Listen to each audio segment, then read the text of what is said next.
But this team is nowhere near as good as the 2009 8 team. Like, okay, I mean, is Jason Tatum better than Paul Pierce?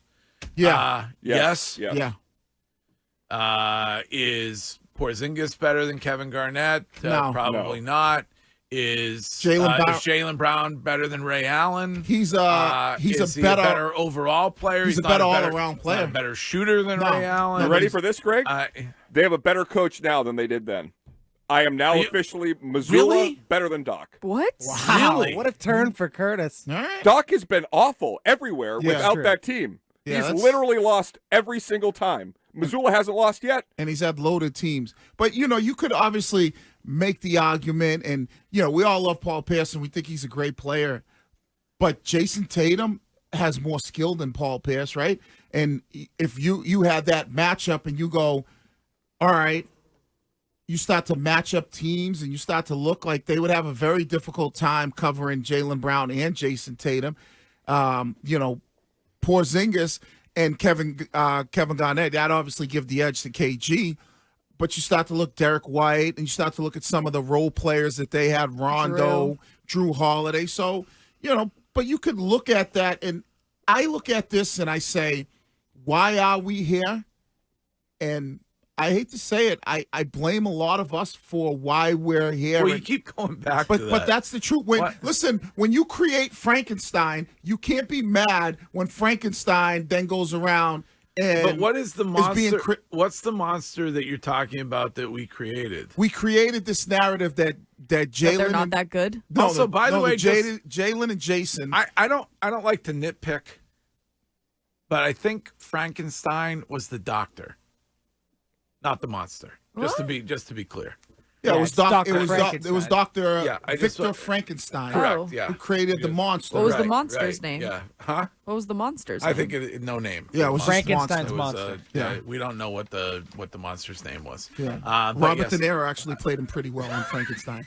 But I think part of it was we kind of like always would say, well, Tatum, he's not a top 5 player, so the team isn't playing against much talent because he's not a top 5 player. Okay, but then we should be saying to everybody else, oh, well, Drew Holiday's been sick the last 2 games, so he hasn't been playing to his potential. Kristaps Porzingis has been out. Right. He hasn't been playing. Like, if everybody wants to make excuses towards the Celtics, then, hell, I'll throw my hands up and say that we also are playing hurt. Well, Celtics fans did it last year in Game 7. They said they lost to the Heat because Tatum got hurt in the first quarter. So we can't have it both ways. We used it as an excuse. Yeah, but I think what's missed by whether it's Perk or whomever is that this is a different team than the teams that, in the past got to the Eastern Conference Finals and lost, or got to the NBA Finals against the Warriors and lost. It's a different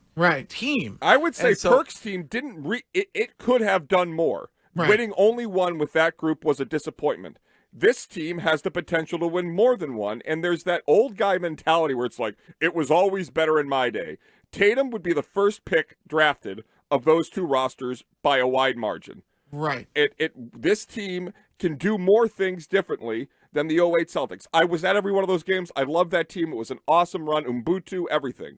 Kevin Garnett was a revelation. Yeah. I just think this team's better. I mean, I don't think that's – if you're talking about Kevin Garnett and Ray Allen and Paul Pierce in their prime – maybe it's different, but we're talking about 08 where they were at the end, whereas this team is in their prime. There are just a lot of examples that you can bring, and I get it, it's the regular season, but this team had more 50-point wins than any other team in NBA history, I think, during the regular season. And give them their, but that's that. No,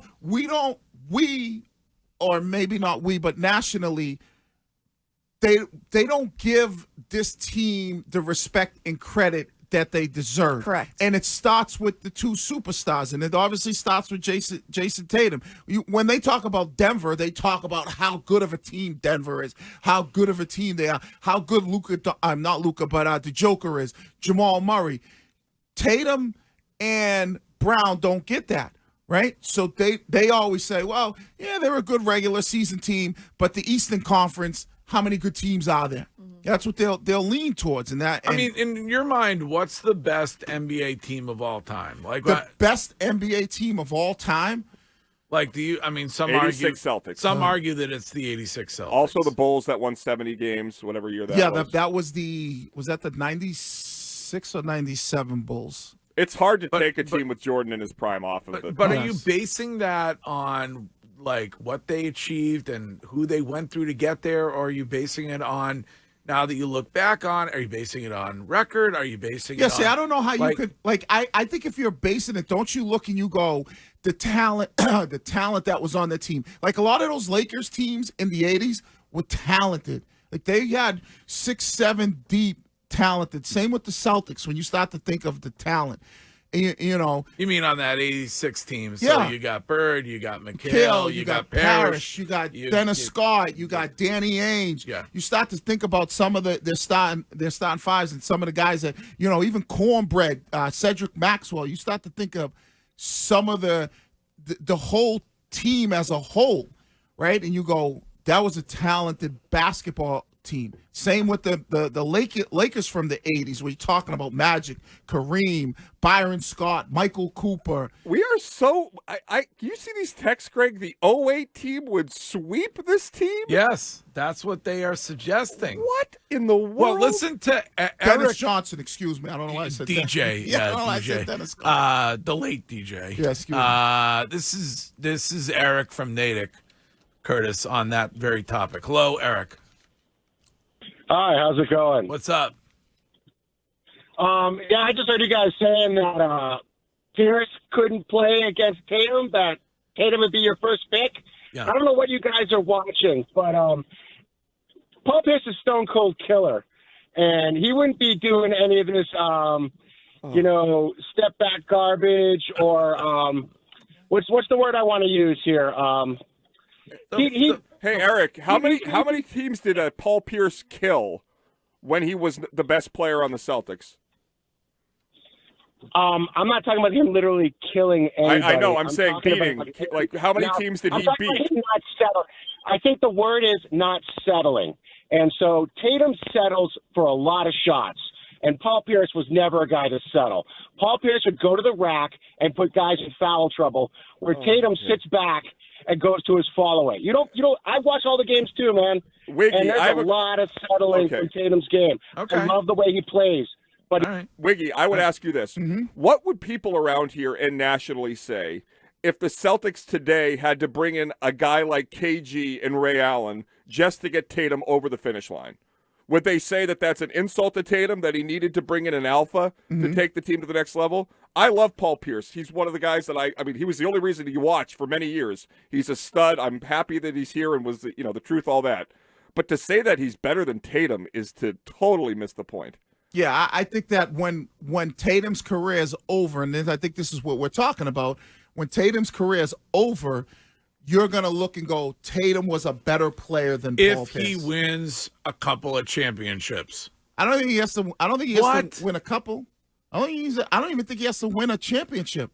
Isn't Charles Barkley like one of the top 20 best NBA players ever? Well, he was in the NBA, whatever they did, top 100. Yeah, it was top 50. Top 50 Right, player. but I mean, if you would have But there's very few guys that were in that who did not end up winning at least one championship. Right, but if we're not talking about top 50 NBA players. We're talking about when Tatum's career is over and you go, who was the better player?